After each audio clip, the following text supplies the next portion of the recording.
பாராட்டுவதற்கு தலைமையேற்று நடத்தி கொண்டிருக்கின்ற கழகத்தினுடைய மாவட்ட செயலாளர் அவர்களே, அமைப்பு செயலாளர் அவர்களே, இந்த சங்கத்தினுடைய செயலாட்சியர் அவர்களே, அருமைக்குரிய தொழிற்சங்க நிர்வாகிகளே, தொடக்க கூட்டுறவு சங்க பணியாளர்களே, இங்கு வந்துள்ள கழக நிர்வாகிகளே, அன்புக்குரிய உறுப்பினர்களே, அனைவருக்கும் வணக்கம். அருமைக்குரிய நண்பர் சுதாகரை பாராட்டுவது என்பது என்னையே நானே பாராட்டிக்கிட்ட மாதிரி. ஏன் அப்படின்னா, சுதாகர் சாரும் நானும் கிட்டத்தட்ட ஒரே நேரத்தில் தான் துறைக்கு வந்தோம். அப்போ ரொம்ப ஃப்ரெண்ட்லியாக நாங்கள் மிக ஈஸியாக பழகுவோம். இப்போ அந்தோணி பட்ராஜ் சார் வந்து எல்லாத்தையுமே சொல்லிட்டார். இந்த சங்கம் எப்படி இருந்தது, என்னென்ன பிரச்சனையை சந்தித்தார், எப்படிலாம் சாதிச்சார்னு சொல்லிட்டார். ஆனால் நான் 32 வருடங்களாக அவரோட இணைந்து பணிபுரிந்திருக்கிறதுனால ஒவ்வொரு செயல்களும் எனக்கு தெரியும். அதே போன்று இந்த சங்கம் வந்து 1994 வந்து அவர் வந்து பணியேற்கும் பொழுது செயலிழந்திருந்த சங்கத்தை வந்து இன்றைக்கி வந்து ஒரு தமிழகத்திலே ஒரு முன்மாதிரி சங்கமாக கொண்டு வந்திருக்கார் என்றால் மிக இல்லாது. அந்த பெருமை அவருக்கு தான் சார். இப்போ கணினி மையப்படுத்துகிறதா முதல் சங்கமாக தான் அது இருக்கும். அதே மாதிரி தணிக்கை முடிக்கிறதா முதல் சங்கமாக தான் இருக்கும்.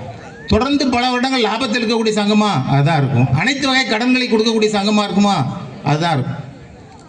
எதுனா வள்ளுவர் சொன்ன மாதிரி அச்சமுடையார் வந்து அறநில்லை, அச்சமுடையாருக்கு அறநில்லை, ஆங்கில்லை பொச்சம் உடைய நன்கு அப்படின்னு சொல்லுங்க. அதான் என்னென்னா, அச்சம் இல்லாமல் செயலை செய்யணும். தலைமை பொறுப்பில் இருக்கிறவர்கள் வந்து எந்த விதமான அச்சமும் இல்லாமல் தனக்கு மனதிற்கு சரியென்றுபடுவதை செய்யணும். அதை அவர் செஞ்சார். காலங்களை பொச்சாப்புன்னு சொல்கிறோம் இல்லையா, பொச்சாப்புன்னா பொறாமை இல்லை, பொச்சாப்பு என்பது செயல்களை தள்ளி போடுவது. அந்த மாதிரி செய்ய மாட்டார். அவர் சொன்னார் இல்லையா, கடன் கோப்பு காலையில் வந்ததுன்னா மத்தியானம் அவர் போடுவார், சாயங்காலம் செயலாட்சி வந்து போடுவார். அன்றைக்கே அந்த பணிகள் முடியும். பணிகளுக்கு முக்கியத்துவம் கொடுத்து செய்வார். கற்றோருக்கு சென்றமிடம் சிறப்பு என்பது போல் அவருடைய பணி இருந்தது. முக்கியமாக சொல்லணும்னா, சிறிய ஒரு விஷயம் என்னென்னா, எனக்கு துணைப்பதிவாளராக பதவி உயர்வு பெற்று நான் செல்லும் பொழுது நான் அலுவலகத்திலே கண்காணிப்பாளராக இருந்ததுனால ஃபீல்டு ஒர்க்கில் நிறைய கணினி மையப்படுத்தினதில் சில விஷயங்கள் எனக்கு தெரியாது. ஆனால் நான் டிஆர்ஆர் போகும்போது நான் தனியாக ஆய்வு பண்ணும்போது எனக்கு அது தெரியணுங்கும் போது நான் முதலாவதாக உதவி கேட்டது அருமைமிகு நண்பர் சுதாகர் அவர்கள்ட்ட தான். அவர் அலுவலகத்துக்கு வர சொல்லி ஒரு விடுப்பு நாளில் 2 நாள் வந்து எனக்கு வந்து அந்த கணினியை பற்றி கற்றுக் கொடுத்தார். நான் வந்து அதன் பிறகு ஆய்வு செய்யும்போது நான் தனியாகவே போய் ஆய்வு செய்வேன். யாரும் சுயசார் வேணும் அது இல்லைன்னு இல்லை, ஆய்வு செய்வேன். அப்படின்னா அதற்குரிய நாலேஜை வந்து எனக்கு வழங்கியவர் வந்து சுதாகர் என்பது வந்து இந்த சந்தர்ப்பத்தில் நம்ம குறிக்கொள்ளணும், நன்றியோடு குறிக்கொள்ள விரும்புகிறேன். ஏன்னா ரொம்ப சக்ஸஸ்ஃபுல்லாக ஒரு டிஆர் இருக்கணும்னா துறை பணிகள் அத்தனையும் தெரிஞ்சிருக்கணும். அப்போது அலுவலக கோப்பு நடைமுறைகள் மட்டும் தெரிஞ்சால் போகாது, டெக்னிக்கலான விஷயங்களும் தெரிஞ்சிருக்கணும். அதே போன்று அவர் வந்து மாவட்ட மத்திய கூட்டுறவுங்கிற தலைவராக அவர் ஆற்றிய பணி வந்து சாதாரணமான பணி அல்ல. 1000 கோடிக்கு மேலே உள்ள ஒரு நிதி நிறுவனத்தை மேலாண்மை பண்ணி 100கணக்கான பணியாளர்கள் உள்ள இடத்துல வந்து அவர்களை மேனேஜ் பண்ணி போகிறது என்பது மிகப்பெரிய அருமையான பணி. அந்த பணி மிக சிறப்பாக செய்து 11 என்ற நிலையில் இருந்த வங்கியை வந்து மிக லாபகரமான வங்கியை கொண்டு வந்தார்.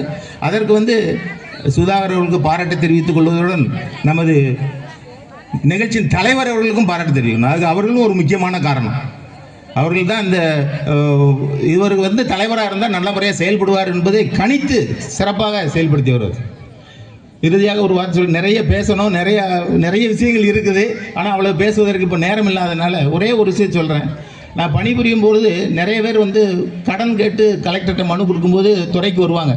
துறைக்கு வந்து மனு வாங்கினோடனே நான் சொல்லுவேன், சரி இது மீனவட்டான் பகுதி இருக்கும்போது நீங்கள் மீனவட்டான் பகுதியில் போய் அங்கே ஒரு சங்கம் இருக்குல்ல, அங்கே போய் நீங்கள் போய் இந்த மனுவை கொடுங்க பரிசீலிக்கான்னு சொல்லும்போது அவர்கள் சொல்லக்கூடிய அடுத்த வார்த்தை என்னென்னு, எது சார் இந்த சுதாகர் சொசைட்டியாம்பா, மீளவட்டான் சொசைட்டின்னு சொன்னதில்லை, அவர் சுதாகர் சொசைட்டி அப்படிம்பாங்க. வயசானவர்கள் சொல்லும்போது அவர் பேரை சொல்லுவாங்க. அதுதான் அவர் சம்பாதிச்ச அந்த பெயர். அதுதான் அவருக்கான ஒரு பெருமை.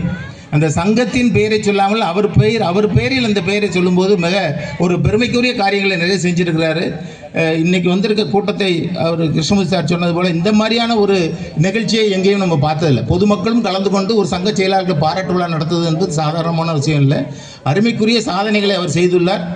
இன்று கூட்டுறவுத்துறை பணியிலிருந்து தான் அவர் வந்து ஓய்வு பெற்றிருக்கிறதோட அவர் சமுதாய பணியிலிருந்து ஓய்வு பெறவில்லை. இன்னும் பெரும் பொறுப்புகளும் பணிகளும் அவர் காத்திருக்கிறது. அவர் வாழ்க்கையில் மேலும் மேலும் அவர் குடும்பத்தார் இந்த பெருமைக்கு காரணம் வந்து அவர் மனைவி அந்த மேடையில் உடனே சொல்லி வரவழைச்சாங்க. உண்மையிலேயே அவர் மனைவி ரொம்ப சிறப்பாக அவரை கவனிச்சுக்கிட்டாங்க. அதனால தான் அவர் சங்க பணிகளை சிறப்பாக செஞ்சார். அவருக்கு அவர் குழந்தைகளுக்கு எல்லாத்துக்கும் வாழ்த்துக்களை தெரிவித்துக்கொண்டு